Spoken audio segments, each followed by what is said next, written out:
बहुत है दादी से, दादी बिन रहना पाए हम, हमें प्यार बहुत है दादी से, दादी बिन रहना पाए हम, तो दादी के अरमानों का, तो दादी के अरमानों का आओ संसार सजाएं हम, हमें प्यार बहुत है दादी से।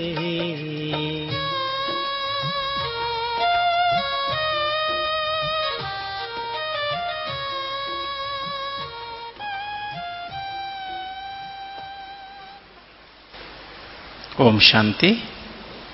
मीठे बाप दादा ने मुझे बहुत ही सौभाग्य दिया कि मैं दादी के साथ कुछ समय बिताया। वैसे 23 साल पहले मैं दादी से मिला था पहली बार, और उसके बाद फिर दादी से जब हॉस्पिटल माउंट आबू मैंने हॉस्पिटल ज्वाइन किया लगभग 13 वर्ष पहले, 13.5 वर्ष पहले, तो फिर दादी के और क्लोज आया। किंतु दादी की जो मैंने देखा, दादी को कुछ बेसिक दादी के अंदर ऐसी क्वालिफिकेशंस थी। दादी ब्राह्मण कुलभूषण तो थी ही, कि दादी की बाबा की सबसे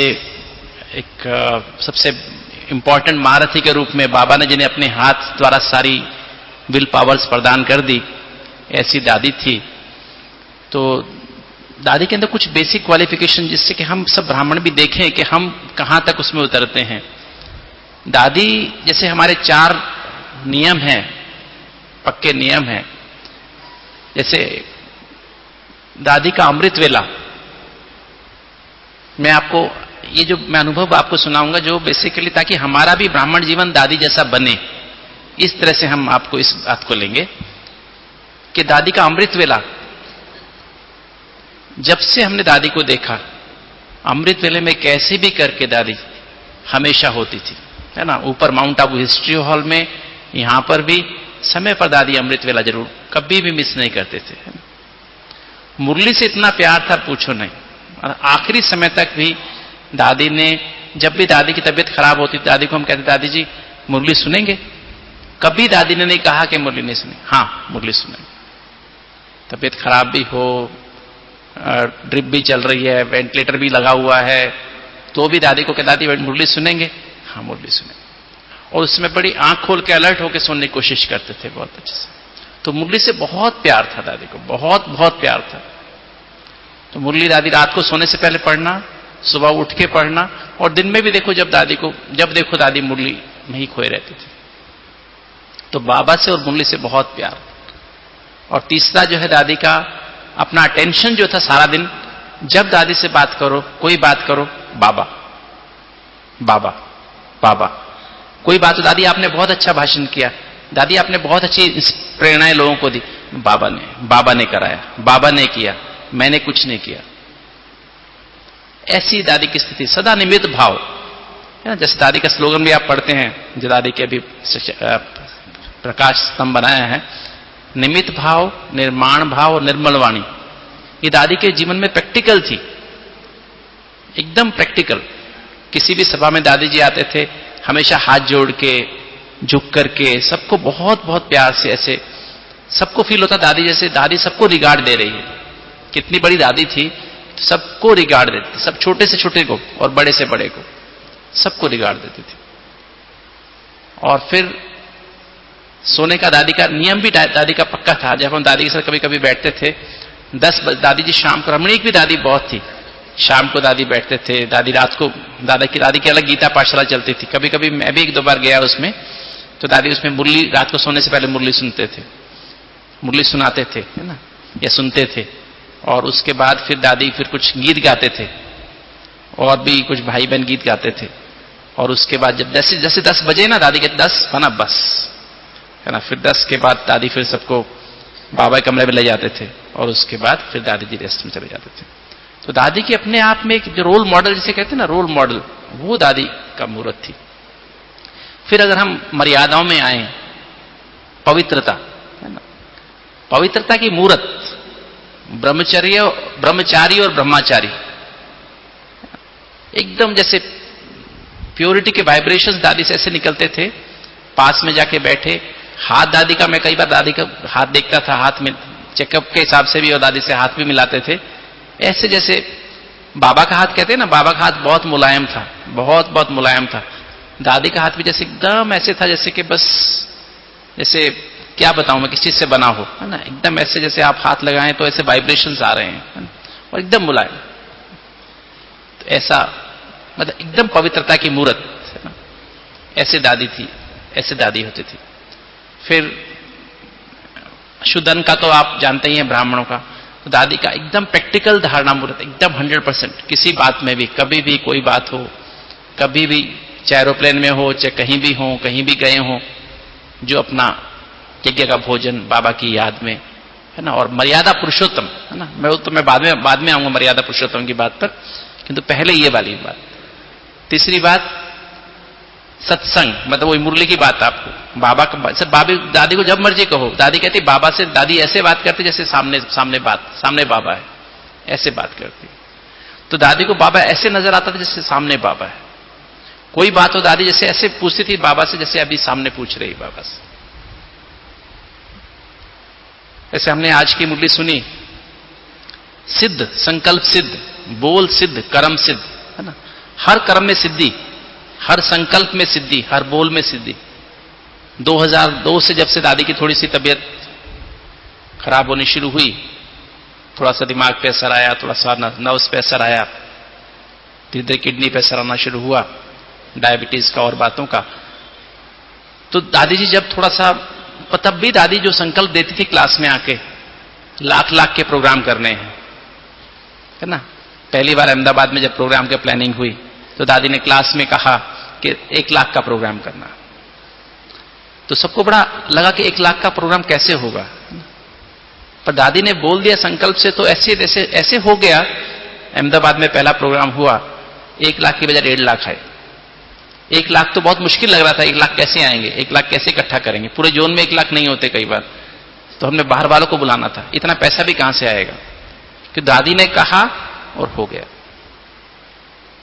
फिर देखिए कहां 1 लाख के प्रोग्राम, कितने प्रोग्राम हो गए, सारे देश में प्रोग्राम हो गए, जोन्स में हो गए, सब जोन्स में हो गए, 50-50 हजार के तो बहुत सारे प्रोग्राम्स हो गए, सब जगह फैल गया कि ब्रह्मा कुमारी इसकी इतनी बड़ी संस्था है।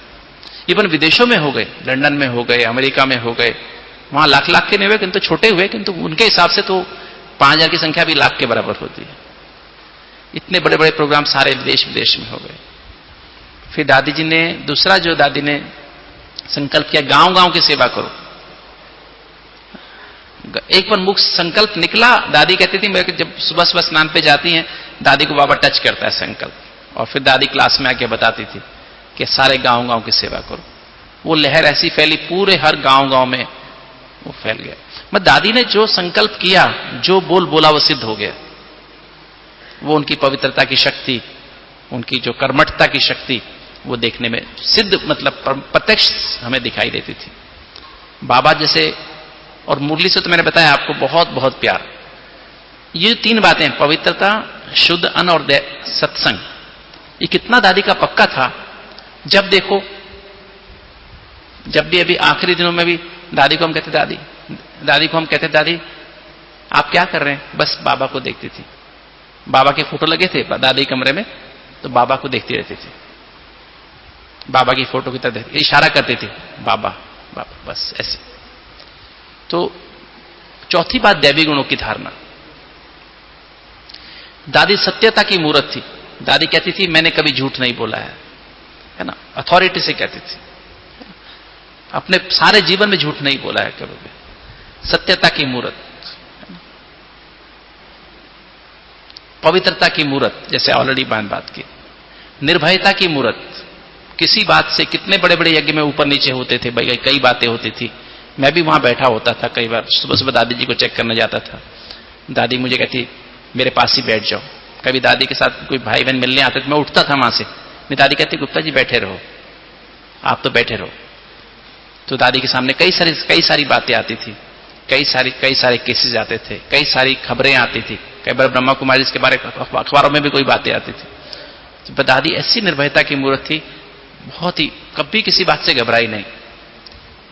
कुछ साथियों ने साथ भी छोड़ा है ना, जैसे दादी चंद्रमणि जब दादी चंद्रमणि व्यक्त हुए तो सुबह सुबह मैं गया तो मुझे कहा गया था कि दादी जी को एक बार देख लीजिए आप। तो दादी का देखा, जो दादी का नॉर्मल ब्लड प्रेशर होता है उतना ही ब्लड प्रेशर, 1 मिलीमीटर ऊपर नहीं 1 मिलीमीटर नीचे नहीं।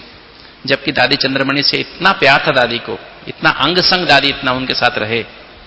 और दादियों का आपस में कितना प्यार, दादी जानकी जी से है ना, दादी शांतामणि से, दादी रतन मोहिनी जी से, सभी दादी गुलजार जी से, सभी दादियों से आपस में इतना प्यार था कि बात नहीं पूछो। जरा उनको पता लगे कि कोई दादी की तबीयत खराब है, दादी अपनी तबीयत भी खराब होने के बावजूद कहेगी मैं भी मिलने जाती हूं, और जाते थे मिलने। फिर दादी उनको मिल के आएंगी, पर्सनली मिलेंगी, पूछेंगी, हर बात मेरे से पूछेंगी, है ना। रोज मैं जब जाऊंगा तो रोज मुझसे पूछती थी क्या हाल है, यज्ञ का क्या हाल है। मैंने कहा दादी सब ठीक है। फिर किसी की तबीयत खराब होती तो दादी कहती उसको मेरी याद देना, दादी देखने आएगी, दादी मिलने आएगी। हॉस्पिटल में कोई बीमार होता था, हॉस्पिटल में दाखिल होते थे, दादी मिलने आएगी। अगर नहीं जा सकती तो दादी कहती थी मेरी याद देना, मेरी तरफ से फल उसको देती मुझे कि आप उसको मेरा जाके फल देना। कि दादी ने कुछ चाहिए तो बताना, कोई सेलिब्रेशन चाहिए तो बताना। तो दादी का इतना बड़ा विशाल दिल, तो सत्यता की मूर्त, पवित्रता की मूर्त और निर्भयता की मूर्त। कभी भी कोई बात में भी, किसी बात में भी दादी ने कोई बात ऐसी दिखाई नहीं दी कि कभी किसी बात का भय सूक्ष्म छू भी गया हो। फिर दादी जी का जो अंतर्मुखी, सदा अंतर्मुखी है ना, अपने ऊपर ध्यान, सदा अपने पुरुषार्थ पर ध्यान, अपनी उस पर ध्यान, एकाग्रता, एकदम निर्णय शक्ति तो दादी की ऐसी थी। अथॉरिटी से दादी जो काम करती अथॉरिटी से करती थी।